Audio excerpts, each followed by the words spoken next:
Hey y'all, it's me, Ebony, and I'm back with another video. Today, I wanted to talk to you guys about what seemed impossible to man, God makes it possible, okay? And the Lord was mentioned to me in Mark chapter 6, verse 35 through 42.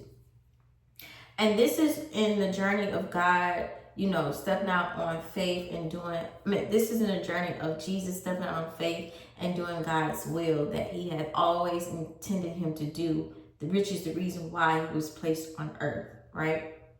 And if you haven't checked out my previous video, I encourage you to check it out because this is like the continuation of that video. So in this journey, God moved to Jesus moved to different towns and cities and villages. And he was with his disciples. And his disciples was telling him, it's getting dark. These people, it's about time for them to go home. There's nothing to eat.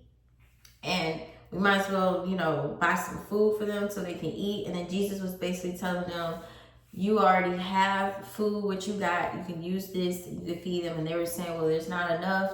And then Jesus was like, okay, where's your faith? So Jesus positioned himself in the right heart posture towards God.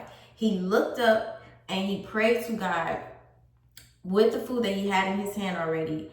And then he was able to distribute, he was able to give out more than enough to his disciples and the people that he was ministering to. And what God was doing in that lesson, when Jesus was showing his disciples and the people that was there, is to have faith.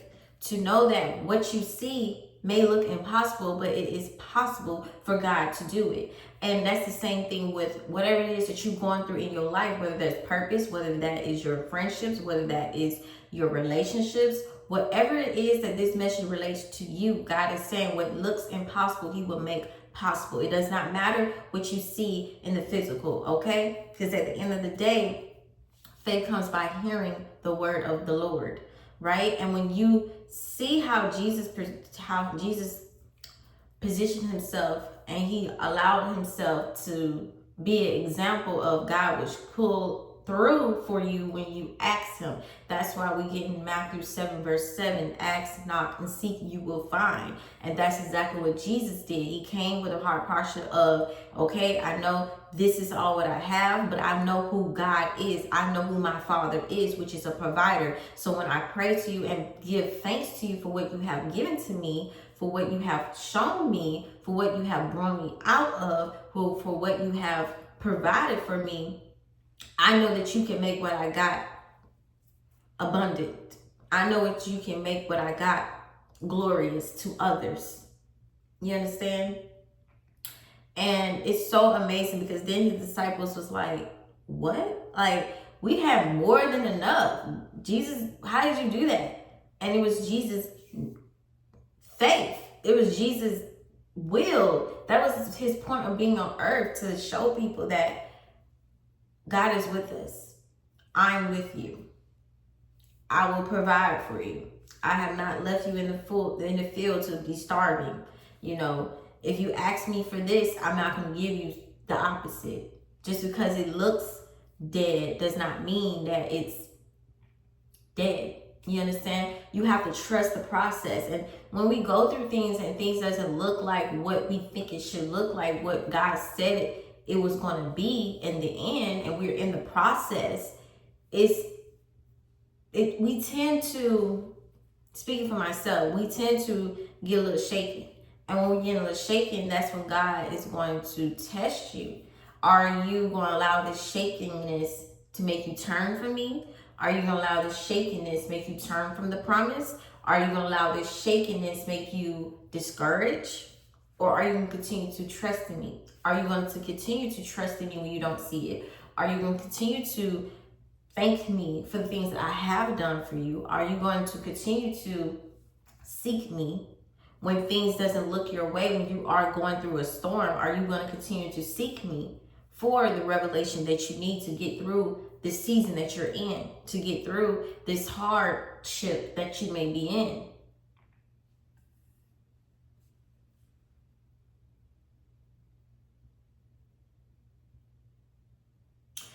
The disciples at the time, when they asked God,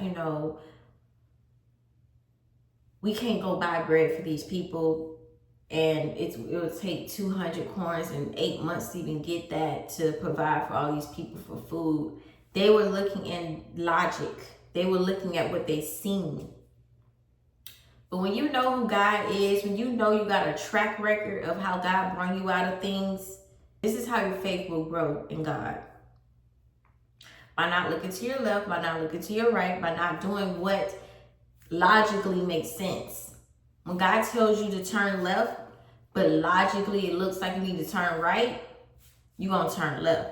Because when you turn left, when you leave those people, when you get out of that job when he tells you to, and you know how God speaks, this is not just, I'm not saying you just feel this way and you just gonna go, but no, you have confirmation from God. You seek the Lord, you know how God speaks, and you move and things looking a little shaky, you're like, oh my gosh, should I make the wrong decision? Like, this is getting heavy, like this is not what it's supposed to look like. And when you continue to seek God and he brought you out of it, I know that you can think on your hand, on top of your head, the things that God brought you out of, things that could have killed you, things that could have made you not be here today, and you see how God had brought you out of it.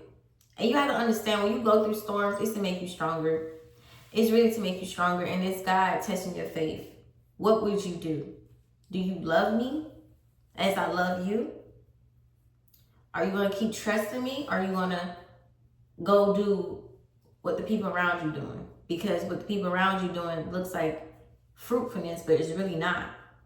The path that I set you on, I need you to go through this so it can make you stronger, so I can get the glory out of what I'm doing in your life.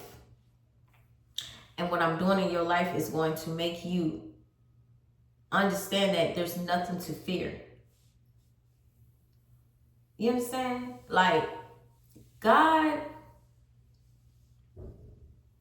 is amazing. Because like I always say, and when you look at my first video, I never thought that I would be here, I never thought that I would be able to get out of that bondage that I was in. But the fact that I let go of so many things, like I let go of my comfortability, and it wasn't just because of that particular thing, but there were things that it was attached to, like my purpose at the time was attached to that. But I was around the wrong people, and I hope that makes sense. Like, you know how you can be in an environment where you know it's not right, but you know this is something you know it's your passion to do, but the people that you're around is not right. And when God tells you to leave it, you gotta leave it, even when you feel like this could be a big opportunity. But when you know God is calling you to go on another journey, to get you the place that he always intended you to be, that is your purpose, he don't want you around these certain people, because he knows the future, he knows their heart, he knows their minds. And when you walk out of that, understand that trials and tribulation will come, but it's to make you stronger, not to kill you, not to destroy you. God will not deceive you, he will not lie to you, okay? Trust and have faith. Now, God led me to Mark 6 verse 45. This is when Jesus walks on water. Immediately after this, Jesus said to his disciples, get into the boat and sail across the lake to Bethsaida. Jesus said that he will first send the crowd away, then he will also leave. So he said goodbye to the crowd, then he went up to the mountain to pray. So this is why God wants you to pray, because you may not know or understand the things that you may go through in the future, but when you humble yourself in front of God and you know that there's some things in you that you don't want to feel, like whatever it is, like even if you're going through some depression or whatever it is that you're going through, you gotta pray to God and ask him to relieve that stress, relieve that depression, give you peace, give you understanding, give you discernment to navigate through those feelings and understand why do you feel that way, what is the lie that you're believing, and ask God to give you his truth and what he's saying about you in that situation, so that way that depression will be off of you. Ask God for healing in your mind, soul, body, and spirit, and to prepare you on your path where you're going, even though you don't know which way to go. But ask God to send his protection all around you, give you the eyes to see, the ears to hear, the mind to understand what he's saying, and to pray that you will not allow people to come into your life and influence you to do things that is not in God's will. So this is what I believe Jesus was praying when he went to the mountain. He prayed about whatever he needs to pray about with the Lord. He was fellowshipping with his Father.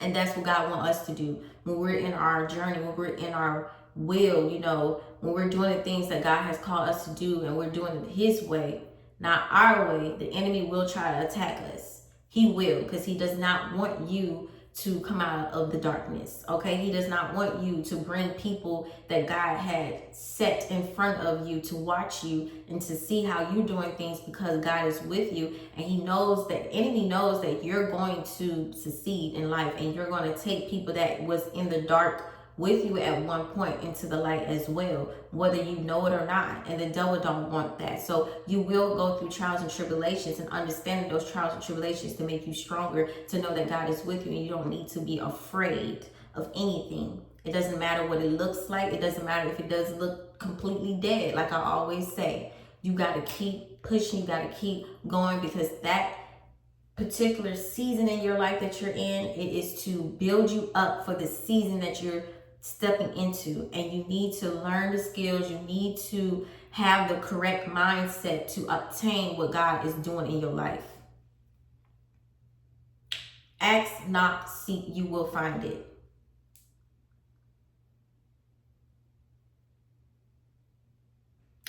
So when we get to verse 47, it says, that evening the boat with the disciples in it was in the middle of the lake. Jesus was still alone on the land, but he could see his disciples. They were trying to make the boat move along, but it was very difficult for them to bring the wind but it was very difficult for them because the wind was blowing in the opposite direction. Then it was nearly dawn. Jesus walked on the water towards his disciples. He seemed to be going on past them, but they saw that he was walking on the water. They thought it was a spirit. Then they screamed out. They all saw him and they were afraid. But immediately Jesus said to them, be brave. It is I. Do not be afraid. So as God was ministering to me, he was saying, like, yeah, you may go through your storm. You may go through a storm. You may go through your trials and your tribulations, but don't be afraid. And that storm could be when you God tell you step out and make your light shine. That storm could be you caring about what others think. That storm could be you not getting the accolades that you thought you would get. But in that process, that's God taking those things out of you. So that way, when you don't receive the things that you think you're going to receive at that point, you're able to be okay with not getting those things. You're able to keep moving. God needs to see, okay, if you don't get these accolades, if you don't get what I have promised you in the time that you thought that you was going to get it, are you going to turn from me? And when you pass the test, which is keep your eyes focused on God and keep your eyes focused on the mission, not looking to your left, not looking to your right, not looking at the comments, not looking at the lights, not looking at the money. When you keep pushing, you keep moving like a real soldier, God will bless you with more. He's going to see, okay, when you do have storms, you're going to continue to seek my face. When you do have storms, and those storms may look bigger than you, you're going to continue to keep pushing. You're going to continue to take your cross on your back and keep walking it out. Even when you feel bad, even when these situations feel horrible inside, you still know how to take those situations, whatever you feel inside, and take it to me. Even when you don't know how to explain how you feel inside, but you can cry it out. God will go on your behalf because you prayed to him, because you have faith in him, because he said, be brave. God said, be brave. Know that I got you. Have courage. Do the things that no one else will ever do. Do the things that people say that you would never be. Do it because I said that you're going to do it. I said that you can do it. I said that you can be that. I specifically allow people's eyes to be closed and their ears to be shut because I need you to know that I'm with you. It's not people who make you. It's me, Jesus Christ, Father, make you. I'm with you, not them. So I need you to keep walking. I need you to keep doing this thing. Don't be afraid. Be brave. In verse 51, then Jesus got into the boat with them, and then the strong wind stopped. Peace, be still.